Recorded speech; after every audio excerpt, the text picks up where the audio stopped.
Sejam bem-vindos a mais uma edição do Conexão Ibérica. Este é o seu programa semanal onde falamos sobre tudo o que aconteceu nos últimos 7 dias em Espanha e em Portugal. Para mais um programa tenho comigo, como sempre, o meu colega Pablo Gonzalez. Olá, Pablo, tudo bem? Todo bien. Quais é que são as notícias da semana? Bueno, pues la primera que la agencia EFE y su presidente, Miguel Ángel Oliver, mencionan explícitamente el ámbito de la iberofonía en los premios Rey de España de periodismo. En segundo lugar, la reunión iberoamericana Democracia Siempre aprueba una declaración para proyectar una narrativa alternativa. Y en último lugar, el CEAPI celebrará su tercer ciclo de encuentros con presidentes iberoamericanos durante la Asamblea General de la ONU en Nueva York. Ok, então vamos começar com estes prémios de periodismo e o que é que a agência F, ou seja, o seu diretor, o seu presidente, disse.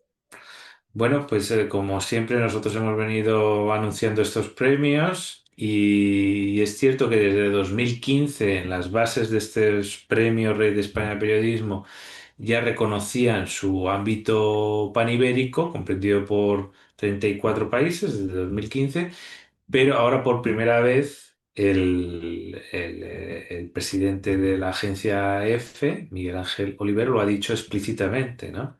Y bueno, pues explicando un poco lo que son estos premios, la agencia EFE, la Secretaría de Estado de Cooperación Internacional, a través de la Agencia Española de Cooperación para el Desarrollo, han convocado la 43 edición de los Premios Internacionales Rey de España de Periodismo para reconocer un año más los mejores trabajos periodísticos realizados en la iberofonía. Los participantes pertenecen a 34 países del ámbito panibérico que podrán concurrir a las categorías de periodismo narrativo, cooperación internacional y acción humanitaria, medioambiental, cultural, fotografía y medios de comunicación. El propio presidente ha dicho explícitamente, entre comillas, es una gran satisfacción seguir promoviendo un periodismo de calidad que contribuye a una ciudadanía global mejor informada, participativa y libre a través de estos galardones, los más importantes del periodismo iberoamericano, que comprenden el ámbito de la iberofonía con trabajos presentados en español y portugués. Cierro comillas. Pues aquí vemos claramente cómo se menciona, ¿no?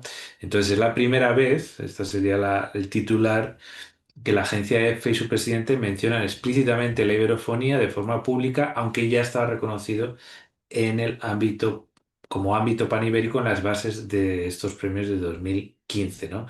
Las bases de estos premios, pues, la componen 34 países, que componen los 22 países iberoamericanos, que yo creo que todo el mundo los conoce, además de Angola, Cabo Verde, Estados Unidos, Filipinas, Guinea-Bissau, Guinea Ecuatorial, Israel, por los sefarditas, Marruecos, Mozambique, Principado de Andorra, Santo Tomé de Príncipe y Timor Oriental. Es decir, que es una idea de la iberofonía donde también entra diferentes grupos de hablantes que existen en terceros países que aunque no tengan la lengua oficial una de las dos, pero sí que tienen presencia la iberofonía en cuanto a esos grupos de hablantes. Y hay que decir que el rey Felipe VI ya mencionó explícitamente la palabra iberofonía literalmente en 3 ocasiones, la última de ellas precisamente en el último evento de entrega de los citados premios.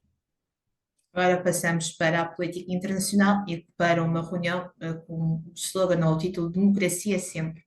Quem é que participou nesta reunião?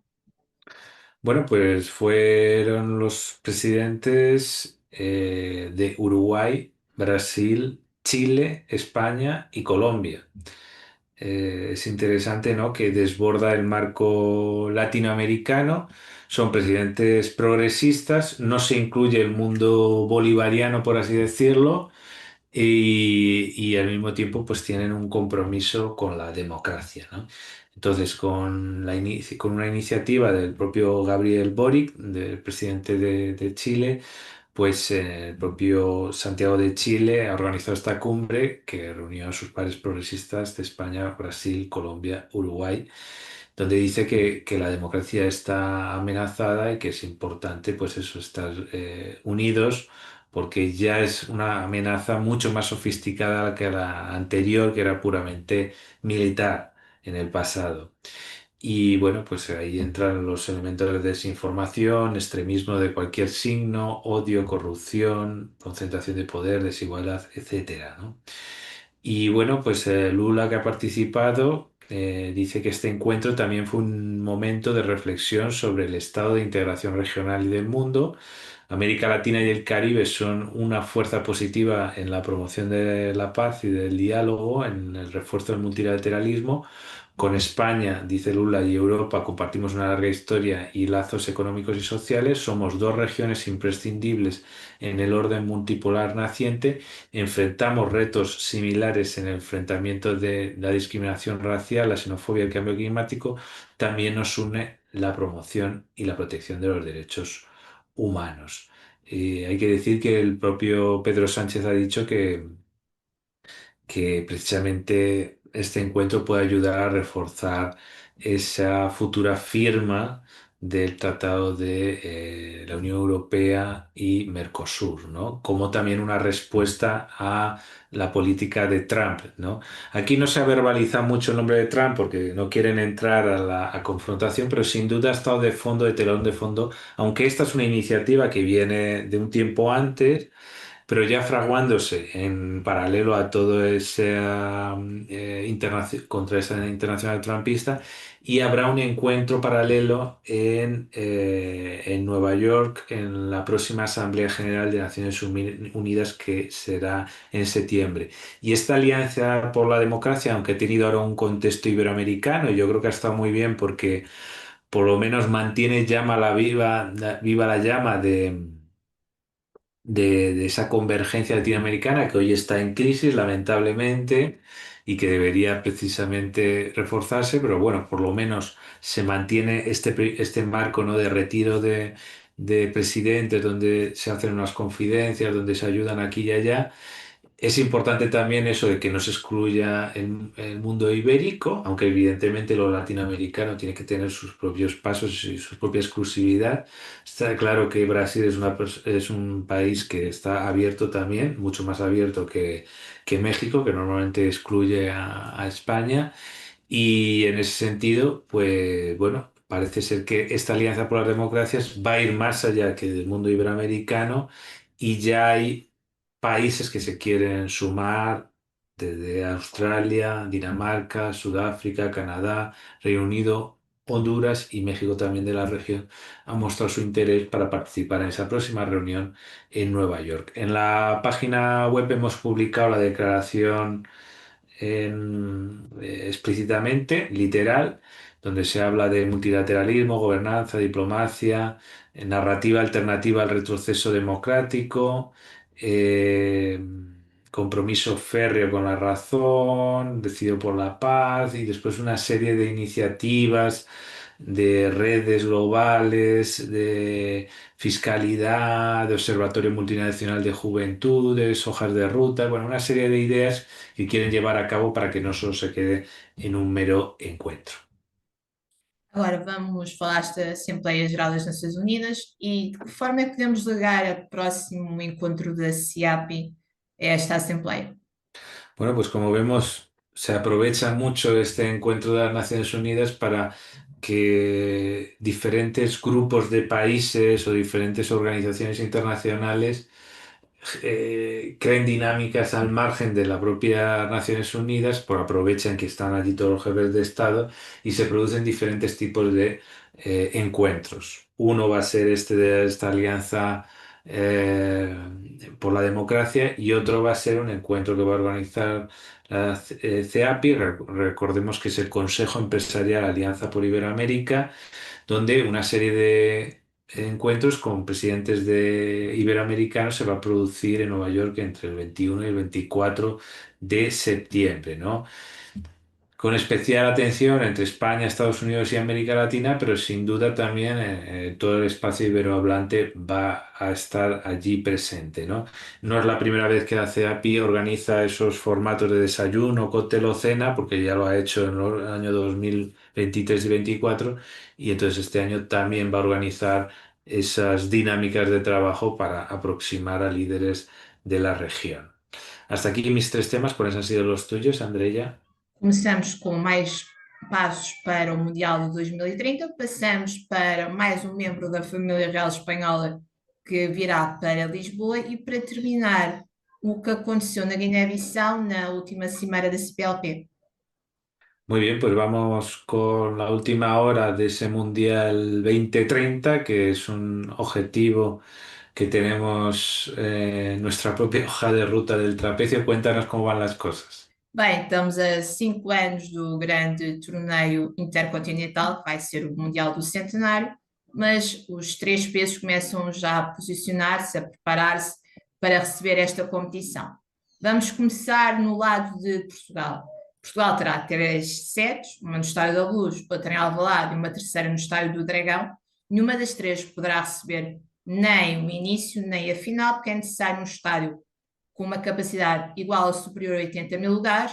O maior estádio de Portugal é o Estádio da Luz, do Sport Lisboa Benfica, com 65 mil lugares. Só que foi, entretanto, já anunciado um projeto, uma revolução, que o Estádio da Luz vai passar a ser uma espécie de Benfica District.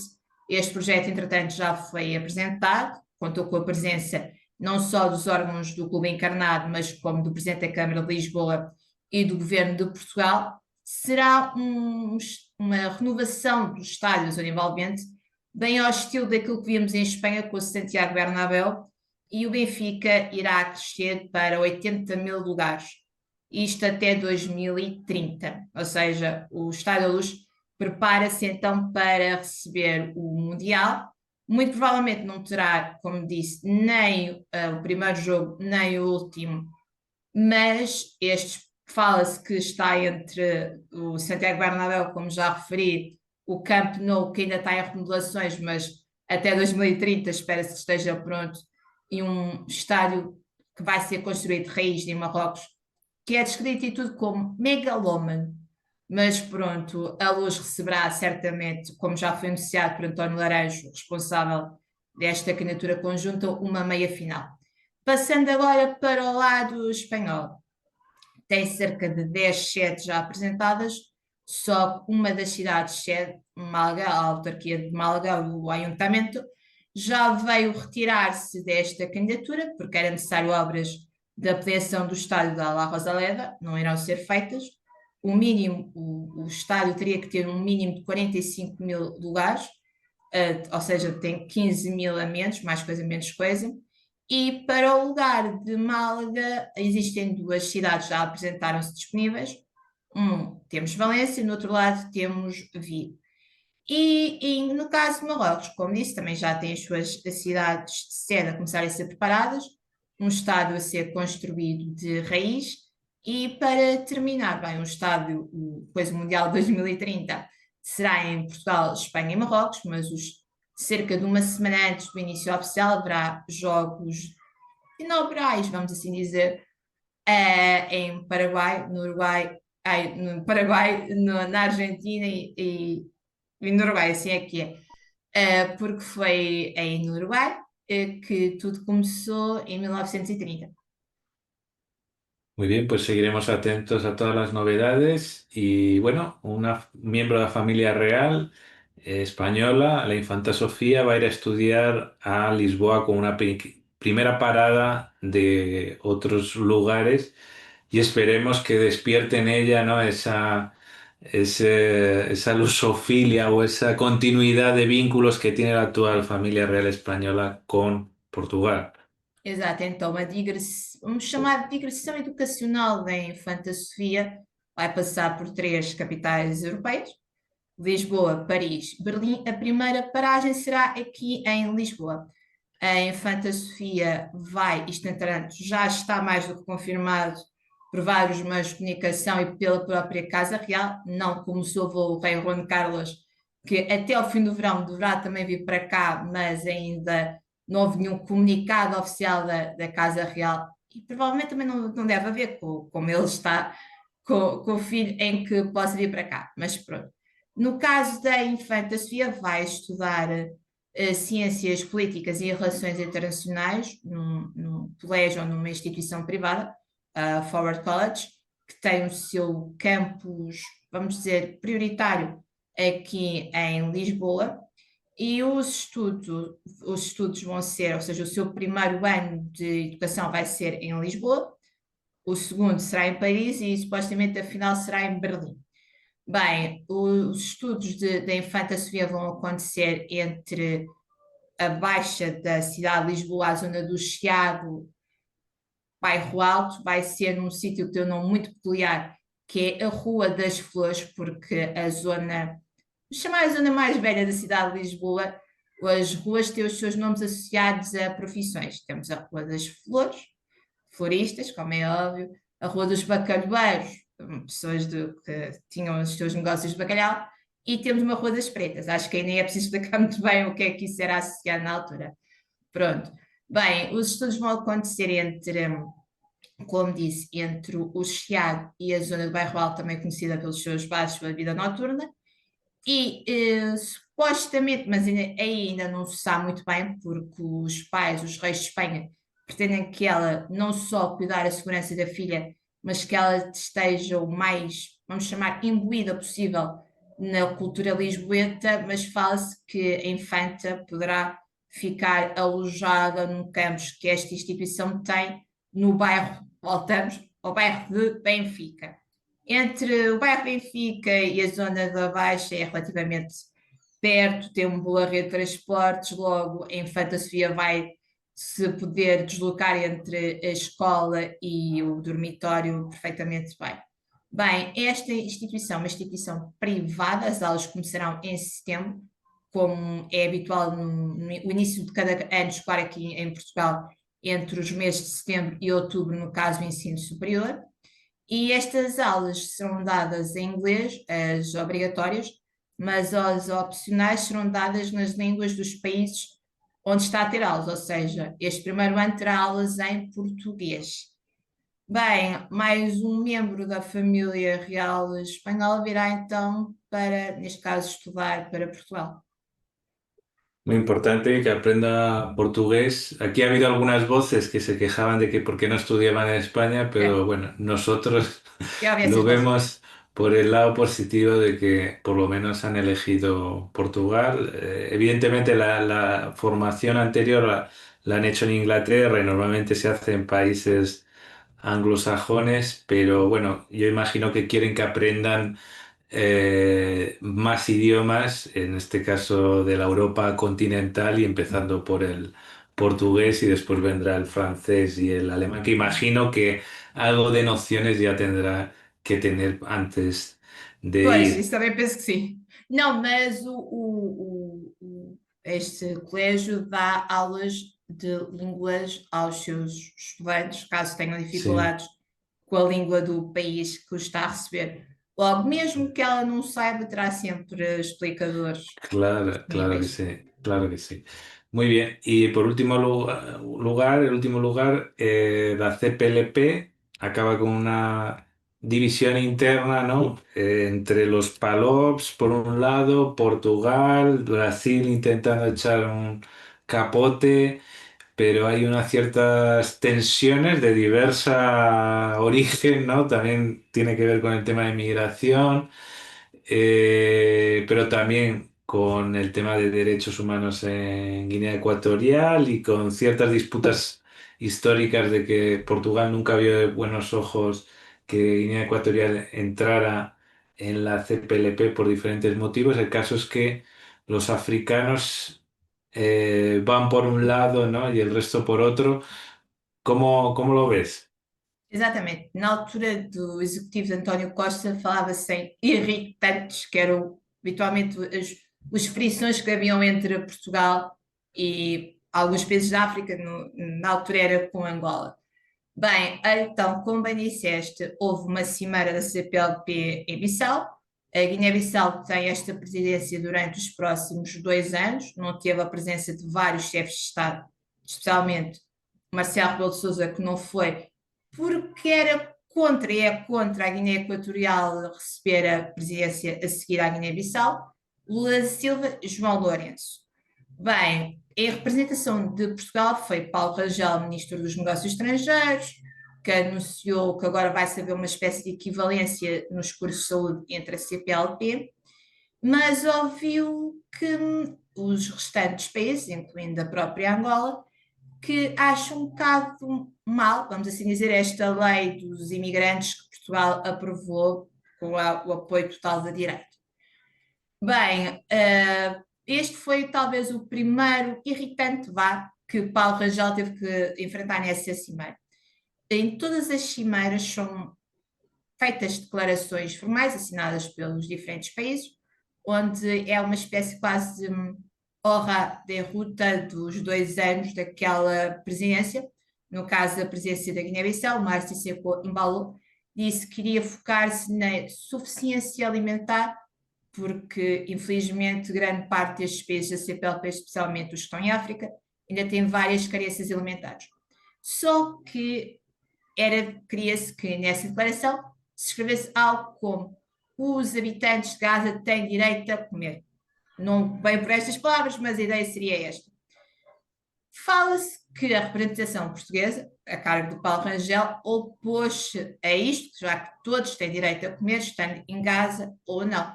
Lembra-se aqui em Portugal que dentro da própria CPLP existem zonas de conflito que não são faladas tanto como a Palestina, como é o caso de Moçambique, a parte norte de Moçambique. Cabo Delgado tem várias incursões de grupos terroristas, pessoas que passam fome, etc, etc, etc. Bem, ou seja, Portugal diz que não só opôs por ser a Palestina ou por ser Gaza, mas que defendia que toda a gente tinha direito a uma alimentação, não só por estarem numa certa zona do globo. Bem, mas isto foi alguns dos irritantes que aconteceram. Depois houve aqui também em Portugal uma demolição de casas onde as pessoas eram oriundas de São Tomé e Príncipe, foram, e ainda estão na rua, e o próprio presidente de São Tomé e Príncipe tentou interferir a favor dos seus nacionais, mas talvez a maior decisão que aconteceu nesta cimeira da CPLP foi mesmo quem será o próximo presidente. O próximo, a presidência é rotativa, deveria estar na Guiné Equatorial, os PADOP defendem mesmo que seja a Guiné Equatorial, só que o Brasil apresentou-se como candidato a receber esta presidência, Lisboa defende uma presidência, neste caso Lula da Silva, caso ainda seja o presidente, porque haverá também eleições neste meio tempo, e Ramos Horta, que foi um dos poucos chefes de Estado presentes em Bissau e foi mesmo condecorado, ele e o secretário-geral cessante da CPLP, Zacarias Costa, entretanto foi eleita uma mulher angolana para o cargo. Também defendem a candidatura do Brasil, ou seja, num lado temos o espaldo pela Guiné Equatorial, no outro lado temos o trio Portugal, Brasil e Timor-Leste pelo lado brasileiro. A verdade é que terminamos esta cimeira da CPLP sem se definir quem será o próximo presidente. Habitualmente, no fim de cada cimeira já sabemos quem virá a seguir, neste caso ainda não sabemos, ficou previsto que numa futura reunião se vá votar quem é que será o próximo presidente deste organismo. Muy bien, pues hasta aquí las principales noticias de España y Portugal, el mundo luso, el mundo hispánico. Ya sabéis dónde encontrarnos en redes sociales y YouTube. Y aquí hasta la próxima vez que va a pasar un cierto tiempo, ¿no? Porque ya es verano, pero seguiremos subiendo materiales de vez en cuando a nuestro canal de YouTube. Y evidentemente todavía quedan vídeos importantísimos antes de irnos de vacaciones y evidentemente la página web seguirá actualizándose día a día. Hasta la próxima. É setembro.